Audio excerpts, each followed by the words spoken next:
और शुरुआत चित्रकूट से आ रही खबर के साथ। आज से 5 दिनों तक आरएसएस की अहम बैठक जो है वो चित्रकूट में होने जा रही है। 13 जुलाई तक कई मुद्दों पर आरएसएस का महामंथन है। कोरोना, धर्मांतरण, राम मंदिर निर्माण पर हो सकती है चर्चा। तो चित्रकूट में आज से 5 दिनों तक आरएसएस का महामंथन शुरू हो रहा है। कई अहम मुद्दों पर यह महामंथन होने जा रहा है। 13 जुलाई तक संघ से जुड़े हुए सभी बड़े और वरिष्ठ नेता इस चिंतन शिविर में भाग लेंगे। आज से 5 दिनों का महामंथन चित्रकूट में शुरू होने जा रहा है, जो कि 13 जुलाई तक चलेगा। किन अहम मुद्दों पर मंथन हो सकता है? कोरोना, धर्मांतरण और राम मंदिर पर चर्चा हो सकती है। और साथ ही आने वाले समय में जो उत्तर प्रदेश के अंदर विधानसभा चुनाव आने वाले हैं, 5 राज्यों में जो विधानसभा चुनाव आने वाले हैं, खासतौर पर यूपी, उत्तराखंड में फोकस रहने वाला है। तो ऐसे में इस पूरे महामंथन में देखना अहम होगा किस तरह की रणनीतियां और चर्चाएं इस दौरान सभी संघ से जुड़े हुए बड़े नेताओं के बीच में चर्चा में रहेंगी। और आइए अब आपको 5 दिनों तक चलने वाली इस बैठक की कुछ महत्वपूर्ण बातें ग्राफिक्स के जरिए समझाएं। 5 दिनों की इस मीटिंग में कोरोना से लेकर कई मुद्दों पर चर्चा होगी। कहा यह जा रहा है कि धर्मांतरण से लेकर राम मंदिर निर्माण पर भी बातचीत होगी। संघ प्रमुख मोहन भागवत के ताजा बयान को लेकर यह बैठक महत्वपूर्ण हो सकती है। भागवत ने गाजियाबाद में कहा था कि हिंदू और मुसलमानों का डीएनए एक है। हर साल यह बैठक आमतौर पर जुलाई के महीने में होती है, लेकिन पिछले साल कोरोना के कारण ही यह बैठक चित्रकूट में नहीं हो पाई थी। 9 और 10 जुलाई को 11 क्षेत्रों के क्षेत्र प्रचारक और सह क्षेत्र प्रचारकों की बैठक चित्रकूट में होने जा रही है। और इसमें विशेष रूप से सरसंघचालक डॉक्टर मोहन भागवत, सरकार्यवाह दत्तात्रेय होस बोले और सभी 5 सरकार्यवाह उपस्थित रहेंगे। 12 जुलाई को देश भर के संघ रचना के अनुसार सभी 45 प्रांतों के प्रांत प्रचारक और सह प्रांत प्रचारक ऑनलाइन जुड़ेंगे। 13 जुलाई को विविध संगठनों के अखिल भारतीय संगठन मंत्री भी बैठक से जुड़ेंगे।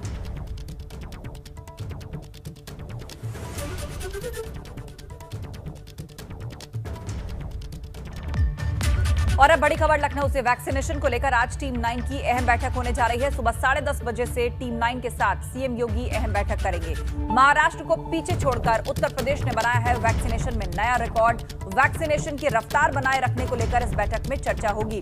सुबह 10:30 बजे टीम 9 की बैठक में खास तौर पर वैक्सीनेशन को लेकर चर्चा होगी। महाराष्ट्र को पीछे छोड़ने के बाद उत्तर प्रदेश एक बार फिर से नंबर 1 हुआ है लोगों को वैक्सीनेट करने के मामले में। और इस ड्राइव को इसी रफ्तार के साथ आगे बढ़ाया जा सके, यही रफ्तार मेंटेन की जा सके, इसे लेकर खास चर्चा टीम 9 के बीच आज हो सकती है।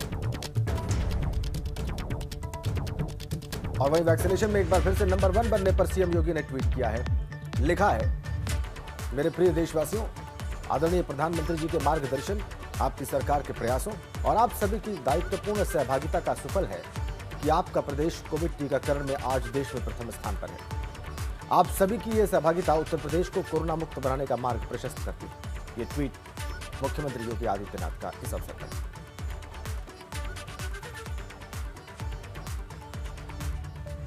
उधर पीएम मोदी ने कल मंत्रिपरिषद की बैठक में कोरोना को लेकर चिंता व्यक्त की है। उन्होंने कहा कि पिछले दिनों में तमाम तस्वीरें और वीडियो देखने को मिले हैं जिसमें लोग कोरोना प्रोटोकॉल का पालन करते नहीं नजर आ रहे, जो कि चिंता का विषय है। उन्होंने महाराष्ट्र और केरल से लगातार आ रहे कोरोना के मामलों पर चिंता जताई।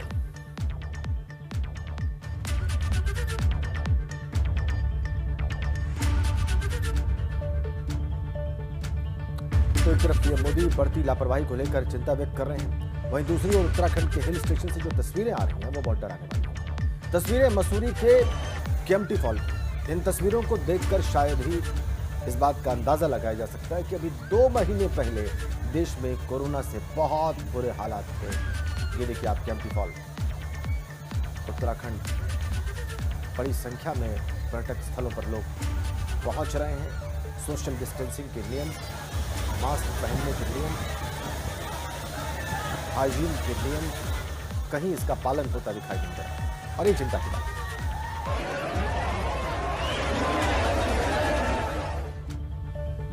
चलिए आगे बढ़ते हैं, आपको पूर्वांचल की खबरें सुपरफास्ट अंदाज में दिखाते हैं। चलिए फटाफट खबरों का सिलसिला शुरू करते हैं। देवरिया जिले के बनकटा पुलिस ने एक पिकअप गाड़ी से 5 लाख रुपए और 10 लाख का अवैध शराब बरामद किया है और इस दौरान पुलिस ने एक तस्कर के खिलाफ मुकदमा दर्ज करके कार्रवाई शुरू कर दी है। वाराणसी में निर्विरोध निर्वाचन पर जश्न मनाया गया। आराजी लाइन ब्लॉक से निर्विरोध निर्वाचित ब्लॉक प्रमुख नगीना सिंह पटेल को मिठाई खिलाकर जीत की बधाई दी गई। बीजेपी जिला अध्यक्ष ने बधाई दी। जौनपुर के शाहगंज सोधी ब्लॉक में प्रमुख पद नामांकन में बीजेपी और सपा प्रत्याशी ने अपना नामांकन किया और एक तरफ सपा प्रत्याशी के लिए विधायक शैलेंद्र यादव ललई, दूसरी तरफ से भाजपा प्रत्याशी के साथ राज्य मंत्री गिरीश चंद्र यादव पहुंचे थे। इधर गोरखपुर में ब्लॉक प्रमुख की 20 सीटों पर गुरुवार को हुए नामांकन के दौरान खूब बवाल हुआ। चरगावा ब्लॉक में सपा प्रत्याशी और समर्थकों पर भाजपा प्रत्याशी और समर्थकों की गाड़ी तोड़ने के साथ मारपीट के आरोप लगे। वहीं आधा दर्जन भाजपा समर्थक घायल भी। कुशीनगर के तमकुहीराज ब्लॉक प्रमुख पद पर भाजपा उम्मीदवार अनुराधा राय का निर्विरोध चुना जाना तय हो गया है। समय सीमा समाप्त होने के बाद भी किसी विरोधी पार्टी के उम्मीदवार ने पर्चा दाखिल नहीं किया। सपा का आरोप है कि उसके प्रत्याशी को पर्चा दाखिल नहीं करने दिया गया।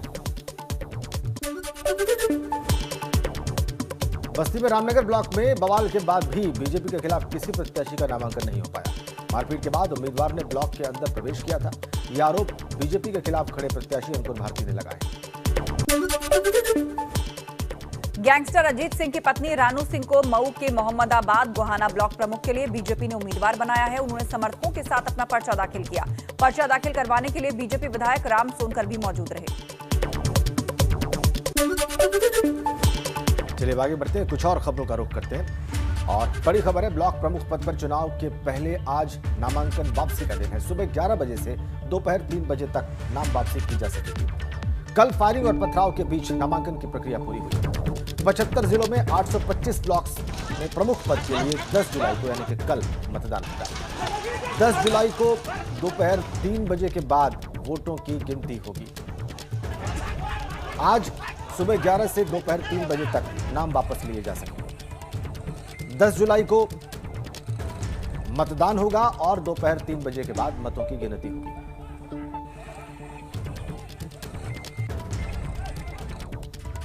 और अब एक बड़ी खबर, ब्लॉक प्रमुख चुनाव के पहले ही बीजेपी को बड़ी बढ़त मिल गई है। नामांकन के बाद 262 ब्लॉक्स में बीजेपी की जीत तय हो गई है। 825 ब्लॉक में से 262 ब्लॉक में बीजेपी की निर्विरोध जीत होगी। पश्चिमी यूपी की 85 सीटें, अवध की 87 ब्लॉक में जीत तय है। अवध क्षेत्र की 87, पूर्वांचल की 74, बुंदेलखंड की 16 सीटों पर भाजपा की जीत तय हो गई है। ये वो सीटें हैं जहां पर उम्मीदवारों ने अपना नामांकन ही दाखिल नहीं किया है, तो निर्विरोध रूप से बीजेपी का ही प्रत्याशी यहां पर जीतने जा रहा है। ये बात तय हो गई। अवध की 87, पूर्वांचल की 74 और बुंदेलखंड की 16 सीटों पर भाजपा काबिज होने जा रही है। आज नामांकन वापस लेने का अंतिम दिन है और कल यानी 10 जुलाई को वोटिंग होगी। लेकिन उससे पहले नामांकन के बाद ही 262 ब्लॉक्स में भाजपा की जीत तय है।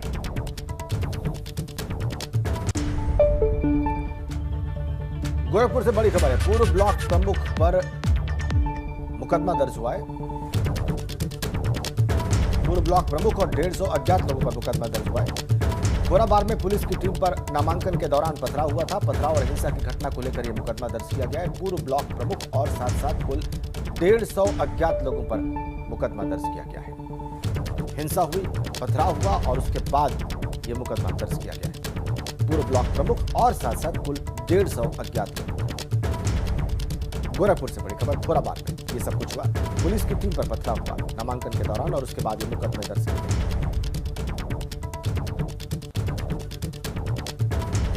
जबरदस्त हिंसा का दिन रहा कल। कई जिलों में पथराव हुआ, हिंसा हुई, समर्थक आपस में भिड़े, पुलिस की टीम पर भी पथराव हुआ, कहीं पर पुलिस को गर्जन बनी रही। इन सब घटनाओं का गवाह रहा बीता दिन।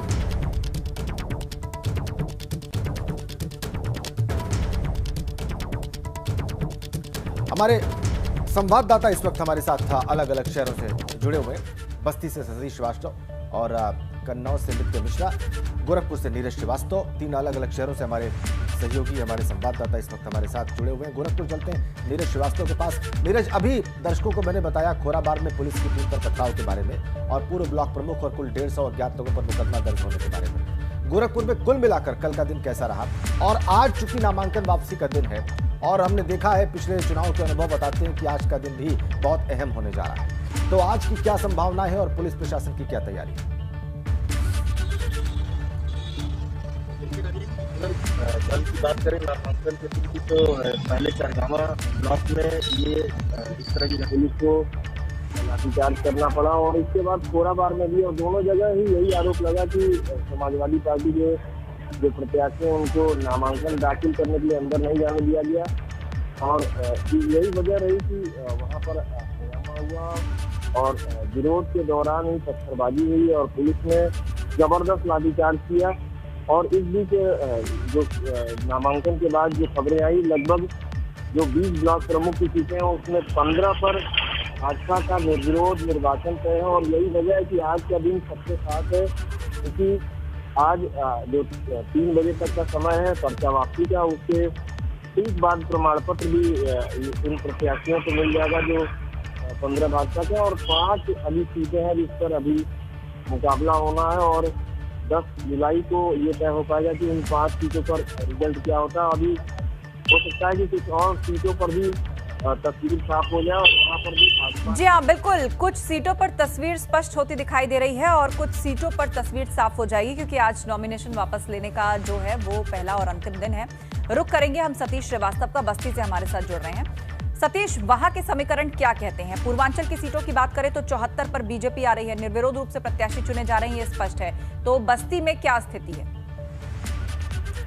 देखिए, बस्ती में अगर बात की जाए तो यहाँ 14 ब्लॉक हैं और 14 में से 12 पे बीजेपी ने निर्विरोध जीत दर्ज कर ली। लेकिन जिस तरीके से कल तस्वीरें देखने को मिली है, रामनगर ब्लॉक की तस्वीर हो या गौर ब्लॉक की तस्वीर हो, दुबोलिया ब्लॉक की हो या पंचदी ब्लॉक की, इन चारों ब्लॉकों पे पूरे दिन हंगामा होता रहा, पुलिस के सामने मारपीट होती रही। यहाँ तक कि दुबोलिया ब्लॉक के बाहर गोली तक चलाई गई और रामनगर ब्लॉक पर तो इस कदर हंगामा हुआ कि पुलिस मुखदर्शक बनी रही है। और जो बीजेपी के खिलाफ प्रत्याशी अपना नामांकन करने आया था उसको अंदर घुसने तक नहीं दिया गया और वहाँ पर इस वजह से जो प्रत्याशी था वो बीजेपी का वो निर्विरोध चुन लिया गया। तो इस तरीके से बस्ती में 12 पे बीजेपी ने जीत दर्ज कर ली है। लेकिन जो 2 ब्लॉक हैं रुधौली और दुबोलिया, इन 2 ब्लॉकों पे 10 तारीख को वोटिंग होगी और उस दिन साफ हो सकेगा। और इन 2 ब्लॉकों में भी काफी दिलचस्प मुकाबला है, क्योंकि जो बीजेपी के कैंडिडेट हैं वो तो दूसरे कैंडिडेट हैं और जो इनके विरोध में खड़े हुए हैं वो बीजेपी से टिकट नहीं पाए हैं, इस वजह से वो बागी हो गए। इस वजह से बीजेपी के कैंडिडेट और बीजेपी के ही नेता जो बीजेपी के विरोध में खड़े हैं वो यहाँ पर चुनाव मैदान में उतरे हैं और दिलचस्प मुकाबला देखने को मिलेगा। सतीश, आप ये कह रहे हैं कि 12 कुल 14 ब्लॉक्स हैं, 12 में बीजेपी के प्रत्याशी का निर्विरोध चुना जाना तय है, क्योंकि अपोजिशन के प्रत्याशी को कई जगहों पर पर्चा दाखिल नहीं करने दिया गया और बाकी की 2 जगहों पर या तो बीजेपी का प्रत्याशी है या बीजेपी का बागी प्रत्याशी। अब हम कन्नौज चलते हैं। कन्नौज में कल जो हुआ नित्य हमने देखा, आपके साथ जो हुआ वो हमारे दर्शकों ने देखा। कुल मिलाकर कन्नौज की स्थिति क्या है? कल पूरे दिन क्या रही? कल पूरा दिन अराजक तत्वों के भरोसे रहा है। यहाँ पर पुलिस की मूक सहमति उसमें रही है। यहाँ पर पूरे दिन 8 ब्लॉक में लमसम बवाल हुआ है। वहाँ पर हमारे साथ खुद वहाँ बवाल हुआ। अराजक तत्वों ने हमारा कैमरा छीन लिया, कैमरा तोड़ दिया, मेरी माइक आईडी छीन ली, अभी तक मुझको नहीं मिल पाई है, मोबाइल छीन लिया है। तो उसके लिए मैंने तहरीर दे रखी है वहाँ पुलिस को। तो कुल मिला के जो कल चुनाव हुआ है वो पूरी तरह से अराजक तत्वों के भरोसे वहाँ पर रहा है। उन्होंने पूरा कब्जा कर रखा था, कई जगह पत्थर चले, कई जगह गोलियां भी चली और पुलिस सिर्फ वहाँ पर खड़ी मूक दर्शक बनी रही है। पुलिस ने कोई भी एक्शन नहीं लिया है। उसके चलते कई लोगों को चोटें भी लगी हैं, मुझको भी चोटें आई थी वहाँ पर। तो बड़ी स्थिति खराब रही है। कल का पूरा दिन कह सकते हैं कन्नौज के इतिहास में वो एक काला दिन होगा। जिस तरह से अराजकता खुलेआम हुई है, प्रशासनिक अधिकारी, पुलिस के अधिकारी सब मौजूद थे वहाँ पर, लेकिन कोई भी रोकने टोकने वाला नहीं था। अराजक तत्व वहाँ पर मनमानी कर रहे थे, एक दूसरे का पर्चा फाड़ रहे थे, वहाँ पर मार रहे थे, पीट रहे थे। लेकिन वहाँ पर जो सैकड़ों की संख्या में पुलिस के जवान खड़े हुए थे, सिर्फ वहाँ पर वो मूक दर्शक या कह सकते हैं उनकी मूक सहमति थी वो। तो कुल मिला के कल का दिन जो कन्नौज कर रहा है वो कन्नौज के इतिहास में काला दिन माना जाएगा। और कितने निर्विरोध वहां पर नामांकन हुए हैं नित्य, और कितनी जगहों पर मुकाबला होता दिख रहा है? देखिए, अभी तो शाम जो देर रात तक की स्थिति थी, तो कुल जिले में 8 ब्लॉक हैं यहाँ पर, और जिसमें 6 ब्लॉक में निर्विरोध हो चुके हैं प्रत्याशी, वो भी भाजपा के हैं प्रत्याशी, और 2 ब्लॉकों पे चुनाव होना है, गुगरापुर और उमरदा ब्लॉक है, वहाँ पर चुनाव होना है। तो जिन ब्लॉकों में ज़्यादा बवाल हुआ था, जहाँ पर ज़्यादा पथराव हुआ, पत्रकारों को पीटा गया, मेरे अलावा भी एक दैनिक जागरण के पत्रकार उनको पीटा गया, एक महिला पत्रकार को भी पीटा गया यहाँ पर। तो जिन जगह बवाल हुआ है वहाँ पर सारे प्रत्याशी निर्विरोध चुनाव जीत गए हैं। क्यों? दोपहर तक जो था, दोपहर तक ये स्थिति थी कि 2 ब्लॉकों में सिर्फ निर्विरोध जीते हुए थे और 4 ब्लॉकों में पर्चा दाखिल हो गया था। लेकिन देर शाम को जब पर्चों की जांच हुई है तो 4 जो ब्लॉकों में जो पर्चे दाखिल हुए थे उनको अवैध पाया गया। तो अब स्थिति यह है कि 8 ब्लॉकों में 6 ब्लॉक निर्विरोध हो चुके हैं और 2 पर मुकाबला होना है। बहुत बहुत धन्यवाद आपका नित्य मिश्रा, सतीश और नीरज श्रीवास्तव, बस्ती से, गोरखपुर से और कन्नौज से रिपोर्ट करने के लिए। अब आपको हम अलग अलग जिलों में हुई हिंसा की तस्वीरें दिखाएंगे। अलग अलग जिलों में कल जो हिंसा हुई है उसकी तस्वीरें हम आपको दिखाते हैं। ये देखिए आप 6 तस्वीरें आपके सामने हैं। सीतापुर से लेकर अयोध्या, बहराइच, कन्नौज, बदायूं और बस्ती। देखिए, ब्लॉक प्रमुख चुनाव से पहले किस तरह की हिंसा आपस में देखने को मिली है। कहीं पार्टी के कार्यकर्ता भिड़ गए, कहीं पर खबरें आई कि प्रत्याशी पर ही हमला हो गया और पुलिस किस तरह से कार्यकर्ताओं की इस भीड़ पर काबू पाती हुई अलग अलग जिलों में नजर आई। लोगों को चोटें आई, उन्हें अस्पताल पहुंचाया गया। पुलिस प्रशासन ने सख्ती दिखाई, कहीं कहीं लाठी तक पुलिस को चलानी पड़ी लोगों को वहां से खदेड़ने के लिए। लेकिन कितना हंगामेदार दिन रहा कल।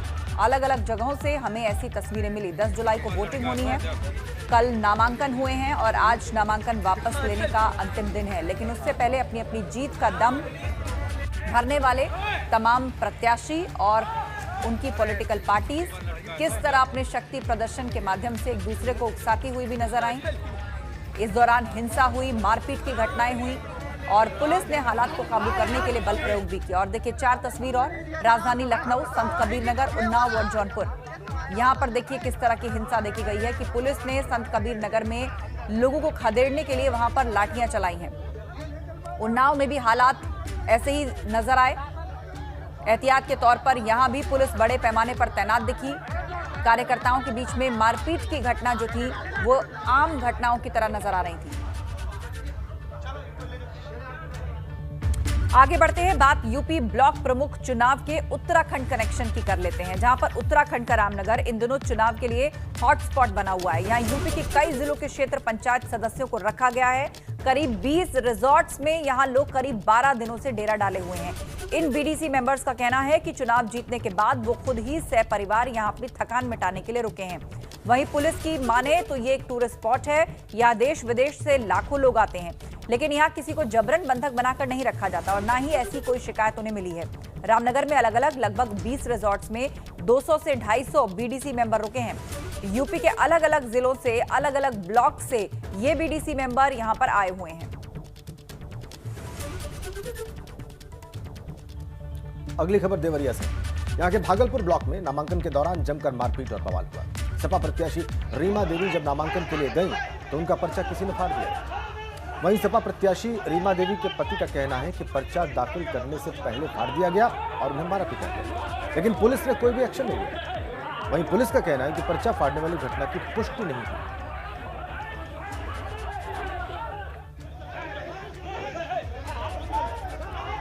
और देखते हैं यूपी में आज क्या खास रहने वाला है, किस तरह की हलचल उत्तर प्रदेश में होने जा रही है, आइए आपको बताते हैं। चित्रकूट में आज से 5 दिनों तक आरएसएस की अहम बैठक होने जा रही है। 13 जुलाई तक कई मुद्दों पर आरएसएस का महामंथन चलेगा, जिसमें कोरोना, धर्मांतरण और राम मंदिर निर्माण पर चर्चा हो सकती है। इसके अलावा लखनऊ में वैक्सीनेशन को लेकर आज टीम 9 की अहम बैठक है। सुबह 10:30 बजे टीम 9 के साथ सीएम योगी ये बैठक करने जा रहे हैं। महाराष्ट्र को पीछे छोड़कर उत्तर प्रदेश ने वैक्सीनेशन में नया रिकॉर्ड बनाया है और इस रफ्तार को बनाए कैसे रखना है, इसे लेकर ही बैठक में चर्चा की जाएगी। उधर लखनऊ में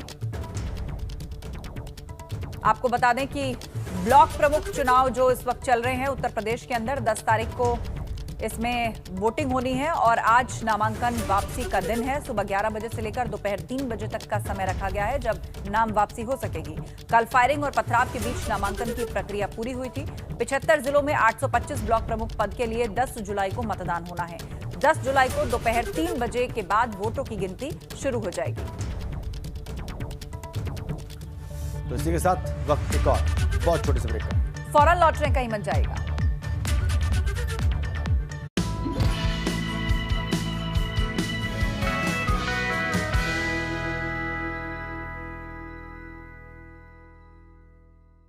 ले आइए उकाया होम इन्वर्टर बैटरी। इसकी एडवांस ट्यूबुलर टेक्नोलॉजी देती है quick recharge and longer backup. उकाया, never stop India. College reunion ho ya surprise trip with my